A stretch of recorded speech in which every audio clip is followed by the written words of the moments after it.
Welcome to the Lisa Baxter Show. I am so glad you have tuned in. And let me also say, Happy Palm Sunday. I don't know about you, but I did get my palm today. I went and got my palm. So I'm glad you came. And last week, I had thanked the dialysis patients for going to the dialysis center, for showing up and doing their thing. But this time, I'm going to share my award that I got for the transplant people that was brave enough to do a transplant, to give a transplant, to help out, to do that big sacrifice. Well, I'm sharing my leadership award with you because you deserve it. Thank you. A million blessings. And my hat off to you. My scarf off to you, the whole kit and caboodle. All right. So without further ado, I would like to introduce my guest. My guest is a hero. My guest is a businessman. My guest was a student, a college student, a graduate, a business major, and what have you. And he's just been so many wonderful things. I couldn't even say enough justice to him. But I would like to introduce my friend, my good guy that I met at the gala, Michael Starr. And he's a star. He put the name in Star. Welcome, Michael. Thank you. Thank you for having me, Lisa.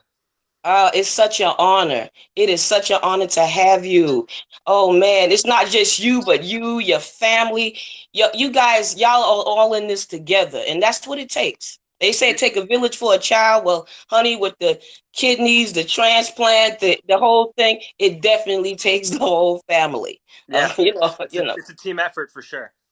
Yes, yes. So, wow. Let me see. Where should I go with you first? Oh man, there's so much that I could say or do with you. You know, you're a hero. You're a hero in your family eyes. You're a hero in your friends, with your friends. But now you're a hero with us too. So look at that. Hero in the house, right? So welcome and again. Thank you. Thank you very much. Okay.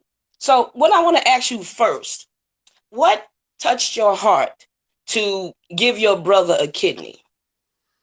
So What touched your heart? What's your motivation? look, I mean, I don't know if you have any siblings, Lisa, but A this lot of them. a lot of them. Okay, so Yeah. then you know what the sibling and the brotherly or the sisterly bond is like. Oh, yeah. I think it's a really special bond, and I was hesitant at first. Certainly, I was there were some reservations without question, but Yeah. I think for someone, whether it be a close family member, a close friend, whoever it might be, Hmm. someone who's really important to you in your life is to me that's just something you go out of your way to do for a person like that. Of course. Of course. Well, I have a lot of siblings. I had like six, Oh wow, and okay, that's more if than I me. could have gave if I could have gave him a kidney, I would have. But I couldn't because most of us really all had polycystic kidney disease, so we couldn't share no kidneys. But Wow. I'm glad you were the bigger person and was motivated. You said it was your mom that asked you or approached you, right? Yeah, so as you know, my brother had sort of undergone periodic testing to see what his kidney function was, and it was probably in March of 2017, I think it was, where they went for the test and they determined, okay, it's time to begin thinking about who might be a potential donor. Whether it be a few months from now, they didn't know exactly when it was going to be, but they knew it was going to be imminent, probably Yes. within the next year or so. So that they Hmm. went in, and my mom was always very involved. So I think later that day, when they'd found out that the kidney function had declined to the point where now is the time to begin thinking about who might be the donor, got a call from my mom saying, would you be willing to be or at least get tested, and if Yeah. the test was positive, be a donor. So that sort of kick-started the entire process for us. Mm. Mommy knows best. Most of the time. Mommy dearest, I ain't mad at you. I ain't mad at you. So, well, what was your process like? Okay, now that you stepped up to the plate, Hmm. mommy got you involved, you're all in now. What was the process like? Yeah, so the process is very thorough, as it should be, because you're going to be giving away an organ. So the Yes, first step in the process is a simple blood test, which determines whether you and the potential recipient are a match. yes. They test blood type, which my brother and I are both the same blood type, so that was a match. And they test antibodies in the blood. I think there are Mhm. six main ones that they test to determine how many out of six you're a match with. Most people who are strangers are either 0 out of 6 or 1 out of 6, or in some really fortunate cases, 3 out of 6. Mm, Turns out my brother and I were a 6 out of 6 match, which is mm. very rare. Even in siblings, I think it's about 25% of all siblings have a 6 out of 6 antibody match. Wow. So that was the first step. The first step was, are you even a match? So once I was a match, Yeah. we determined that, okay, I would be willing to be the donor because we were such a perfect match for each other. And then Yeah. after that, once my brother's function had declined a bit further, a few months later, so now we're talking, June, July of 2017, they bring you in for a complete workup. So they give you CAT scans, they give you a Yes. lot of blood tests. Woo, I Um, know. yeah, as you know. So it's sort of the $1 million workup, as they call it, just to make sure that you're completely healthy and you're not at any risk for developing any kidney problems down the line. Um, you True. know, I was very fortunate. Kidney disease doesn't really run in my family. There were no genetic risks or anything like that, and I was otherwise very healthy. So I was pretty much a very good candidate to donate to my brother. And so that was sort of determined around July, August of 2017 that I was sort of a complete. I was given the green light. Uh-huh. The go button. The go button, exactly. And at that point, it was Okay. just a matter of waiting for his function to decline a bit further, where the surgery was actually necessary, and that occurred in early November of 2017. Wow, wow, Yeah, wow. Well, at least you were able to do it. So that was your process. It was grueling. It was rough. Because of that brotherly love, you went through it anyway. yeah, exactly. Oh, And that's oh, you coming. better go ahead. You That's just coming. better go ahead. And that's coming Now, from someone who normally faints every time I have to give blood. So well, you didn't do no I powered fainting. through, Lisa. Oh, I'm proud of you. I am Thank so you. proud of you for powering through. So now you've been approached. Hmm. You said yes. Yep. You went through the process. Now, what was the recovery like? Yeah. So we had the surgery. I guess on a Monday or Tuesday, I think it was. Surgery, lasts about an hour and a half, 2 hours. You go to sleep and you wake up and it's like nothing ever happened, aside from the fact that you're now sitting in a hospital bed. A lot of tubes attached to you. So the recovery was not as bad as you would expect, actually. So the first day, because you're so full of anesthesia and other types of pain medication, I was actually pretty comfortable. I couldn't get up and walk around, but I was just sort of comfortably in bed. I had a couple of people visit me in the hospital. Wasn't so bad. The day after is actually when I'd say the pain was probably the worst, Yes. simply because some of the anesthesia begins to wear off. But I found that I Mhm. never really needed anything more than just extra strength Tylenol. I try to Wow. avoid medicine if at all necessary, and I found that just extra strength Tylenol was bearable. The pain was totally tolerable. And then I think probably that evening, so basically about 24 hours after surgery, I was very gingerly walking around the hospital, sort of up and down the hallway. And then that next morning, I was released. So it was basically The within next morning? 36. The next morning, yeah. So about 48 hours later. It's now 2 days after the operation. Oh, okay. Because they let you out the next day. I was like, wow, Well, you're a they real actually, Superman. yeah, Yeah. they did actually give me the option to go home the day after, but I wanted to play it safe, so I stayed an extra night. So you Um, were smart enough to play it safe. exactly, Yeah. exactly. So basically, about 48 hours later, I was home from the hospital. Came home to Long Island with my parents. Mhm. And then gradually you sort of begin to regain your strength. You begin to be able to sort of gain mobility. You can walk further and further each day. Uh-huh. And you're a little bit sore for, I would say, 1 to 2 weeks One. after Okay. the operation. So I was able to leave my house, but I wasn't really doing a whole lot of any type of strenuous activity. It was mostly just Mhm. sort of walking around, climbing stairs, a lot of staring at Instagram on my phone for the first 2 weeks after the operation. Wow. And then after that, I would say, within 3 to 4 weeks, I was mostly back to normal. I would say the biggest thing that I actually found was that I didn't really have much of an appetite for the first month or so after surgery, Yeah. which is apparently quite common, and no cause for alarm. But that was really the only lasting effect beyond the first 2 weeks. And I was back at work, I would say, about 3.5 weeks after the operation. Mm. And then within, call it 5 to 6 weeks, I was 100% back to normal.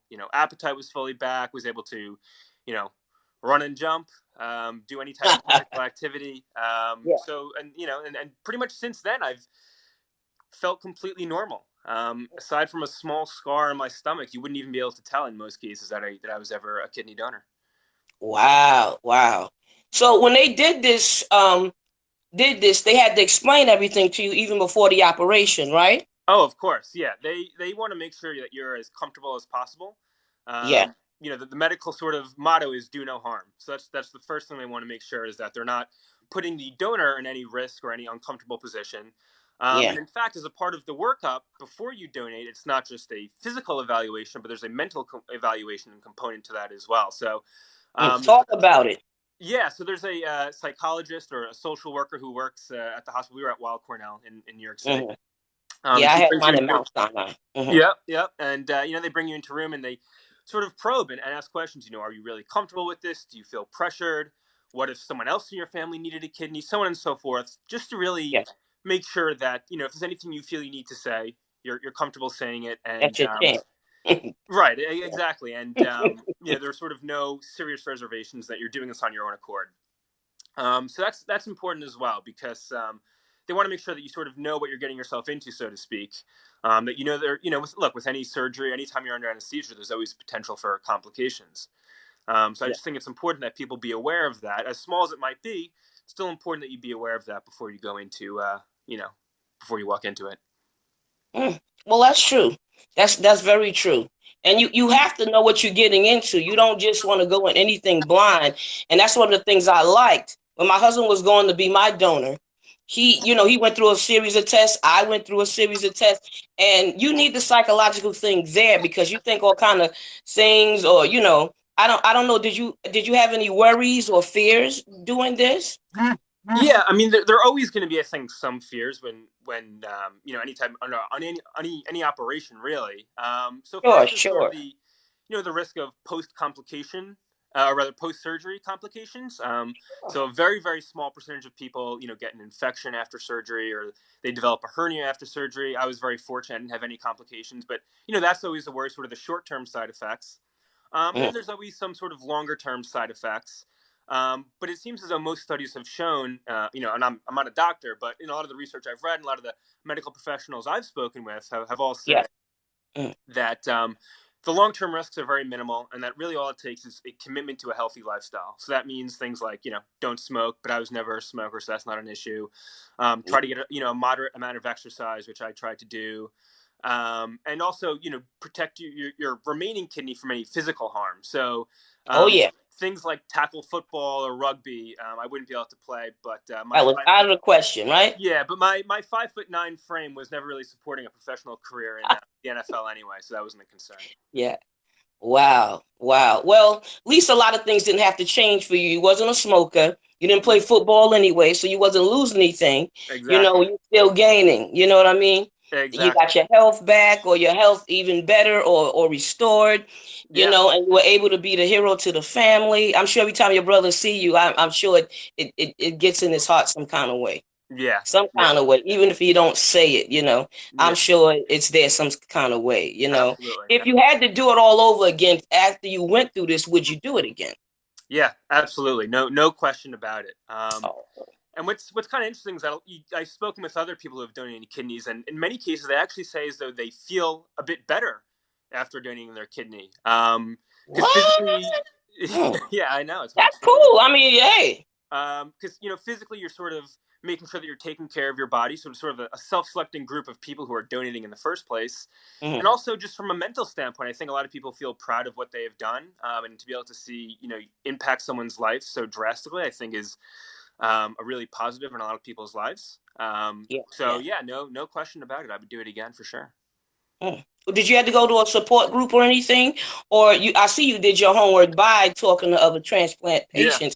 Some people don't do that, but yeah, I'm glad that you did it. yeah. I never did. I again, I had spoken with a couple of people who had donated, in years past before I underwent the operation. And Hmm. that was pretty much all I needed to get me comfortable with it. Okay. All right. Well, so how is your life now? My life now is as normal as I think any 24-year-old's life could be. I work. I Yeah, live in the you're city, young. in New York Hmm. City, that is. So my life really hasn't changed in any way, shape, or form. I feel great. I have the same amount of energy that I've always had. I exercise. I can walk as far as I want to walk. There are no real serious restrictions on my life. Again, there's sort of That's good. a commitment to a healthy lifestyle. But I mean, that should be true for anyone, whether you donate a kidney or not. I think it's always important that you try to live a healthy You lifestyle. ain't never lied. You ain't never Exactly. lied. That's right. You got to keep it healthy. You got to keep it good. At least try. Make an Exactly. attempt. You got to try. Everyone can cheat every now and then, but Yeah, you have yeah. your So day. yeah, Yeah. exactly. So my life hasn't really changed at all, aside from the fact that I have a really cool scar now. hmm So tell us a little bit about the gala because I met you there at the gala, and something special was happening there. Yeah, Tell us. so I had written a blog. So I worked for JP Morgan, and I had written a blog, sort of an internal blog where employees post, sort of human interest stories, if you will. And Mm-hmm. someone on my previous team had found out that I was doing this, and they said, "Hey, you should write a blog post for the JP Morgan blog." So I did, and it Wow. just so happened that someone who had knew this nonprofit, the Dennis Blige and Kidney Foundation, had come across my blog. She was a JP Morgan Wow. employee, and she reached out to me and said, "Would you mind if I put you in touch with my mother, who runs this nonprofit organization? We'd love to honor you." Sort of be I think it was a recipient of a gift of life Yes. recipient award. Mm-hmm. So I was very honored by that, and that took place this past September, where I got to meet Dennis Blige, who's a former New York Jets player, Yeah. which I was had great. Julie on too. Julie was the first person on my show when I started on this network. Yeah, You know, exactly. So Julie, who's sort of Dennis's, I think, sister. sister. Yeah, exactly, Yeah. sister. And she runs the hmm organization, and so she put on a really a great gala on Long Island back in September of 2018, and Oh yeah. I was given that gift of life award, which was really a great honor for me. And it was just so great to sort of be around other people who had donated as well, and get to see what a difference that donation can impact. Well, you were dressed to kill. I'll tell you, you was dressed to kill. And I saw you there, dressed to kill there with your family and everything. And I saw the slide and everything. So that was good, you know. Thank you, So I thank you. was glad that's when the night that I met you. Actually, That's right. Yeah, that was how that's the we night. initially got in touch. Yeah, that's the night that I met you. So if if you could tell somebody that's thinking about giving a kidney or Mm-hmm. donating an organ because this is donors month and last month was kidney month. Okay. So if you could say something to somebody, what would you say or what advice would you give them going through this process? Yeah, so I think the biggest piece of advice would be just do as much homework and as much research as you feel is necessary to actually get comfortable with it. You never want to feel as though Yeah, you're being forced or peer pressured by either a family member or a friend or whoever it might be to donate. I yeah, think it's really important that you personally, in your heart, feel comfortable and feel as though that's the right decision. So, reach out to people like me who have donated, speak with as many, medical professionals and doctors as possible, read the research. Um, Basically do whatever it is you feel like you have to do to really be comfortable, and only do it if you feel as though you're truly comfortable with it, because you don't want to be put in a situation where it's something that you're sort of hesitant about, because it's a big decision and it's something that can never be reversed. You'll have one kidney for the rest of your life. So I just think yeah, it's very important that people do their homework. But I think I'm living proof that it really, I think, I don't want to say it isn't as big a deal as people make it out to be, but I think it's very much tolerable and very much mm, something that people, you're stronger than you think you might be, and it's something that I think most people would be able to get through. wow, wow. Well, that's saying a lot right there. That's truly saying a lot right there.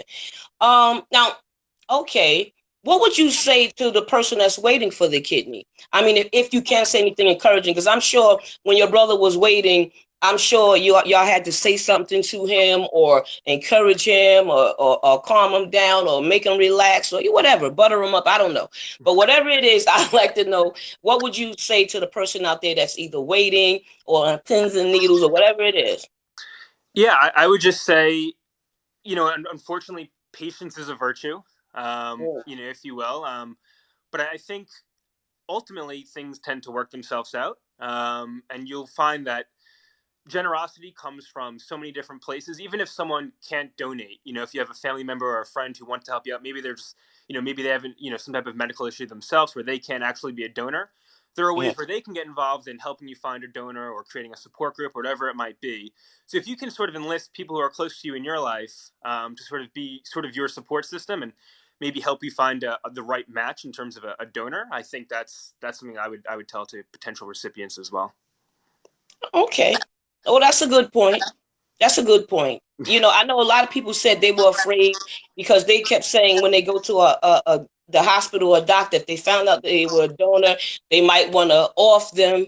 I thought that was crazy, but that's what they really thought, that somebody would try to off them and take Oh all of their wow. organs and things like that. And I'm like, no, because I'm a recipient, but I'm also a donor. God forbid anything happened to me.